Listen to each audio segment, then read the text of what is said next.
tayo mag-secret file, ay ilike mo muna ang video na to at mag-subscribe na sa aming YouTube channel. Don't forget to click the notification bell para hindi ka nahuhuli sa latest episode ng DJ Rocky's Secret Files.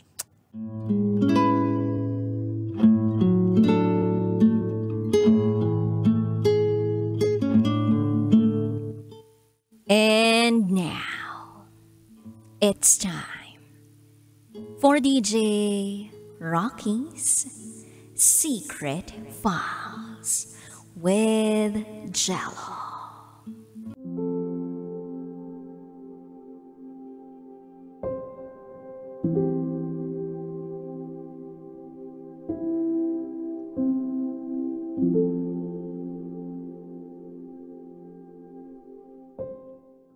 May kasalanan akong hindi ko magawang aminin sa boyfriend ko.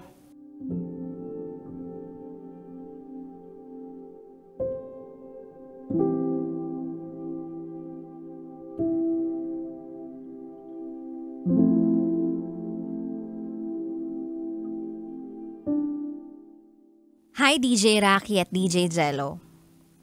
Na-inspire ako sa pakikinig ng mga Secret File episodes ninyo sa Spotify. Kaya ngayon, gusto ko na rin maibahagi ang sarili kong kwento. Itago niyo ako sa pangalang Joanna, 19 years old, mula sa Camarines Sur. At ito, ang aking Secret File. Sa darating na November 22, 2025, magtatatlong taon na kami ng boyfriend ko na itago natin sa pangalang Elias. Simula noong senior high school kami, grade 11 ako at grade 12 naman siya, halos isang taon kaming naging magka-MU. Sa kanya ako natutong makipagkita ng patago, uminom, at makipagbarkada sa mga lalaki. Noong panahong nanliligaw pa lang si Elias sa akin, alam niyang may boyfriend pa ako noon na taga Manila. Pero LDR kami kaya okay lang kahit magkasama kami palagi. Hindi nagtagal, hiniwalayan ko yung boyfriend kong taga Manila. Nahuhulog na rin kasi ang loob ko kay Elias dahil sa madalas naming pagkikita. Then fast forward. Nakatungtong na kami ng college ni Elias. Masaya naman kaming dalawa at kontento sa isa't isa dahil mas napadalas pa ang pagkikita namin. Iisang campus lang din ang pinapasukan namin.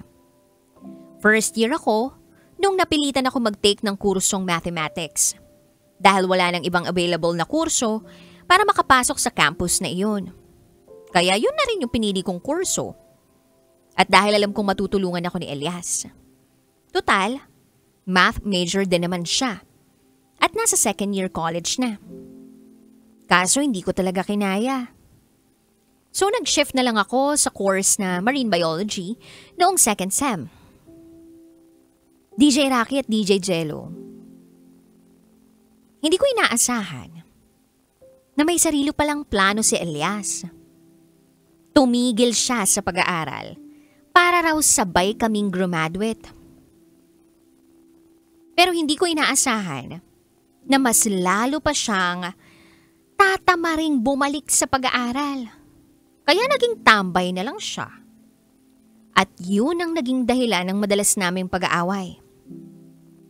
Lumipas ang isang taon at 6 na buwan ng relasyon namin na hindi ko inaasahang hihiwalayan ako ni Elias. Dahil lang sa lalaking barkada ko. Na inimbitahan ko lang naman nung nagkaroon ng salo-salo sa bahay namin. Pumayag akong makipaghiwalay kay Elias dahil total, palagi na lang din kami nag-aaway. Kalaunan, nagkabalikan din naman kami. Sa totoo lang, wala pang nakakagalaw sa akin nung makilala ko si Elias. Noong nag-18 years old ako, nagkita lang kami noon sa isang beach resort. At doon niya ako tinanong kung po pwedeng may mangyari sa amin. Sa totoo lang, Takot akong mabuntis. Kahit na meron siyang dalang proteksyon. Hindi natuloy ang balak niya dahil nire-respeto niya raw ang desisyon ko. So uminom na lang kami at nagkwentuhan tungkol sa mga plano namin sa buhay.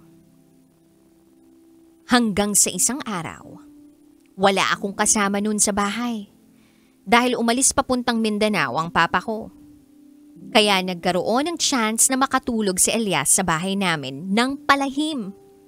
Oo, pasikreto dahil hindi ko pa siya maipakilala ng legal sa mga magulang ko. Sa side naman ni Elias, walang problema dahil legal na ako doon. Kilala na nila ako. Yun nga lang, hindi ako tanggap ng mama niya dahil mabarkada raw ako at mahilig uminom. Dahil sa madalas na pagtulog ni Elias sa bahay namin, nadala ako at naibigay ko ang sarili ko sa kanya kahit takot ako. Pero ang purpose ko talaga noon ay para hindi na niya hanapin sa iba ang kaligayahan na kaya ko namang ibigay. Hanggang sa nasanay na lang ako na may nangyayari sa amin halos palagi. Hindi rin pala talaga palaging masaya. Umabot din sa punto na nagsawa na rin si Elias sa pagsasama namin. Lalo na, napakasiloso niya. Nag-cool off kami ng mahigit 6 na buwan. Pero sa 6 na buwan na iyon, nagkikita pa rin kami. At sa bawat buwan na nagkikita kami, may nangyayari pa rin sa amin. DJ Rocky at DJ Jello.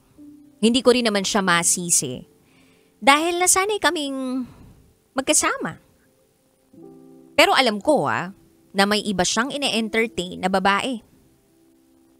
Hanggang sa nag-decide siyang magtrabaho sa Laguna. Nakitira siya sa kapatid niyang lalaki. Nalungkot ako sa pag-alis niya. Kasi syempre mapapalayo na siya sa akin. Ang masakit pa, December. Ni hindi man lang nga siya nagpaalam sa akin na aalis na siya. Yung bang parang wala lang ako sa kanya. Kaya umuwi lang din ako ng Quezon para makamove on sa kanya at makasama ang pamilya ko. Then sumapit ang Pasko at New Year, binati naman niya ako. Natuwa naman ako dun. Pero dumating din sa punto na nakablock ako sa social media account niya. Siguro dahil madalas nga kaming mag-away at magsisihan sa mga bagay na pareho lang naman kaming may kasalanan. Then bumalik ako ng Bicol. Dahil may pasok na kami. Patuloy pa rin ako sa pag-aaral. Then napagdesisyonan kong kumilala na lang ng iba. Kakascroll ko sa Facebook ko. Nakakita ako ng isang marino na naka-uniform. Gwapo. Inad ko siya dun sa 2 accounts ko. Hindi nagtagal, kinonfirm naman niya ako. Pero yung nag-chat sa akin, yung second account niya, itago natin siya sa pangalang Ryan. Malayo siya sa kinaroroonan ko, pero taga Bicol din siya ha. Hindi nagtagal, gumaan ang loob ko sa kanya. In-entertain namin ang isa't isa. Then unti-unti natatagpuan ko na lang yung sarili kong napapasaya niya. Then nagplano kaming magkita. Kasi sabi niya, nakarating na raw siya sa lugar namin para mag-beach. Sa totoo lang, hindi naman ako umaasa doon. Kasi nga, ang layo ng lugar nila sa amin. At ayun na nga DJ Rocky at DJ Jello. Unti-unti, nahulog ang loob ko kay Ryan. Na para bang nakalimutan ko ang nararamdaman ko para kay Elias. At aaminin ko, paminsan-minsan, sumasagi naman sa isip ko si Elias. Dahil siya naman yung tinitingnan kong greatest love ko. So fast forward, palagi na kaming magkausap ni Ryan. Kaso, biglang nagparamdam uli sa akin si Elias. Tumawag siya sa akin. Tumawag siya sa akin na umiiyak. Nakikipagbalikan. Mahal na mahal pa rin daw niya ako. At sa puntong yun, may ginawa akong desisyon na hindi ko makakalimutan hanggang ngayon.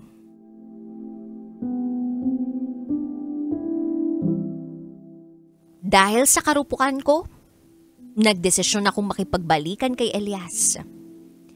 Oo, DJ Rocky at DJ Jello. Binalikan ko si Elias. Dahil feeling ko wala pa naman akong kasiguraduhan kay Ryan. Kasi nga online ko pa lang naman siya nakikilala. Patuloy pa rin kaming magkausap ni Ryan. Kahit na nagkabalikan na kami ni Elias. At sa hindi ko inaasahan, nalaman kong dadayo pala si Ryan dito sa lugar namin para mag-beach overnight. Nung sinabi ni Ryan sa akin na pupunta siya rito, hindi ako naniwala. Nung sinabi niya na nasa isang resort lang sila malapit sa amin. Tsaka lang ako naniwala nung nagpadala na siya ng picture sa akin. Dito ko na na-confirm na nandito nga siya sa lugar namin. DJ Rocky at DJ Jello, sa totoo lang, na-excite akong magkita. Na-excite ako kasi magkikita na kami ni Ryan. February 20 noon. Pumunta ako sa resort kung nasaan si Ryan. Kahit hating gabi na noon. Hindi rin naman niya ako masundo. Kasi hindi naman niya alam kung saan yung bahay namin. At hindi rin niya kabisado ang lugar namin. So dumating na nga ako sa resort. Nandun si Ryan. Napainom ako. Pero, sabi ko sa sarili ko, kailangan kong kontrolin kung ano man yung gagawin ko nun. Tsaka nahihiya pa rin ako nun kay Ryan. So tama lang din yung ginawa kong pag-inom para may lakas ako ng loob. And in fairness naman sa pagkikita namin, sa unang beses, natipuhan ko agad siya. Matangkad siya, moreno, matangos ang ilong. Tapos, may motor. Parang dagdag points yun sa akin. Lalo ko siyang naging crush. Nag-jamming kami at uminom. Mahigit 2 oras lang kasi kinabukasan may pasok pa ako. Parehas na rin namin kailangang magpahinga kasi may kasama din ako noon, babae pa. Hanggang sa inihatid kami ni Ryan, sakay ng motor niya. Nagpaalam si Ryan sa akin kung pwede raw muna magpahinga siya sa amin dahil nakainom siya. Lalo na't nagmamaneho pa siya ng motor niya. Sabi ko pwede naman, basta wag lang siyang maingay kasi kapitbahay lang namin yung tita ko na kapatid ni mama. Baka makita kami at magalit. So inihatid muna namin yung kasama kong barkada. Tapos kaming 2 na lang yung natira. Nakarating kami sa bahay. Nagkape ako para matanggal yung hangover ko. At nahihiya rin ako habang nasa loob ng bahay si Ryan kasi feeling ko mapili siya. Alam mo yun, parang anak mayaman. Pero sabi naman niya, wag daw akong mahihiya. So ngumiti na lang ako. Maya-maya pa tinuro ko yung kwarto ko. Sabi ko doon na lang siya magpahinga. Saglit lang at magtatanggal lang ako ng hangover ko. Mahina rin kasi ako uminom. So pagkatapos kong magkape, tinabihan ko na si Ryan sa kama ko. Hindi ko alam kung bakit ako nagtiwala agad. At para bang naging pabor yun kay Ryan. Paghiga ko, niyakap niya ako. Na para bang ang tagal-tagal na naming magkakilala. Komportable agad kami sa isa't isa.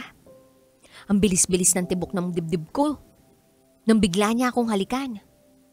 Kinilig ako. Sa umpisa, parang nagdadalawang isip ako. Pero nung medyo nakarami na siya, parang tuluyan na akong bumigay. Nakuha na niya ang kahinaan ko.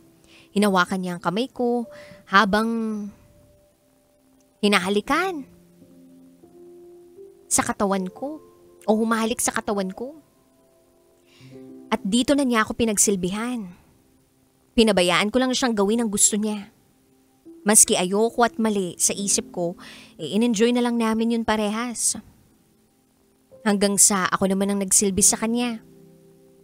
Nabigla lang ako kasi hindi ko maiwasang ihambing ang pagkalalaki niya kay Elias. Napatanong pa nga ako eh. Kaya ko ba talaga talaga to? Kinabahan ako. Pero dahil na rin sa init ng mga katawan namin, hindi na rin kami nakapagpigil. Tuluyan nang may nangyari sa aming dalawa. Sa totoo lang, ina-enjoy ko yung nangyari sa amin ni Ryan.